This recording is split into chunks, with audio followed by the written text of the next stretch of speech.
د پاکستان سپریم کورټ د عمران خان د خوشی کولو حکم جاری کړی دی. سپریم کورټ نن د زیارت پر ورځ د عمران خان د گرفتاری خلاف خواست اوریدنې په مخال د احتساب مرکزی ادارې ته امر کړی دی چې مخکنی وزیر اعظم دی په یو سات کې د نن عدالت ته وړاندې کړی شي. د پاکستان تحریک انصاف ګوند لخوا سپریم کورټ ته خواست شوی چې د عمران خان گرفتاری غیر قانوني وګرځوي او د خوشی کولو حکم یې وکړي. د سپریم کورټ چیف جسټس د عمران خان نیول د نیب لخوا د عدالت سپکاوی بلل شوی دی. د سپریم کورټ د چیف جسټس عمر تابندیال په مشرۍ درې کسیزه بینچ چې پکې جسټس محمد علي مظهر او جسټس اطهر من الله شامل دي په دغه خواست اوریدنه پیل کړې ده. د پاکستان تحریک انصاف ګوند مشر او مخکنی وزیر اعظم عمران خان په نخمه مای د اسلام آباد های کورټ د خاطی څخه نیول شوی او د احتساب قومي ادارې نه ویلي وو چې عمران خان یې د القادر ټرست د غبن په قضیه کې نیولې وو. حکومت ویلي چې عمران خان د قانون تر مخه نیول شوی وو. د راپورونو تر مخه پوریدنه کې چیف جسټس ویلي چې د سپریم کورټ های کورټ یا نیب کورټ څخه څوک نشي نیول کېدی.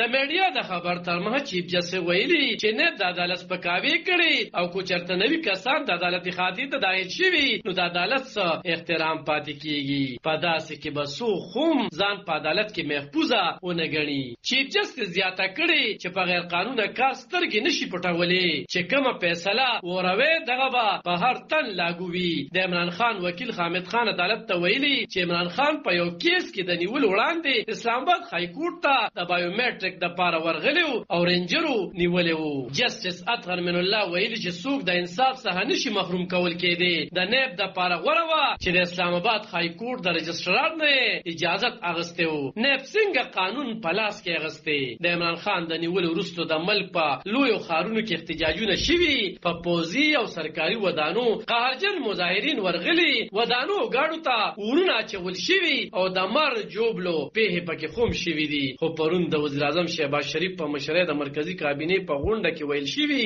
چې تحریک انصاف رویه آئینی قانوني او جمهوری نه ده بلکې اتراګره او مخ دښمنه ده. کومه بچي په هیڅ صورت ونزغمل شي. مرکزی کابینه د تحریک انصاف د احتجاجونو په مخال په سرکاري او شخصي ودانو ته د ورونه چولو او نورو روانکارو غندنه کړي او د کورونو چارو د وزارت په سپارښتنه د امنیت د پاره د آئین د 215 ماده لاندې په پنجاب او خیبر پختونخوا سره په اسلام آباد کې د پوج په ځای کولو منځوري ورکړې ده.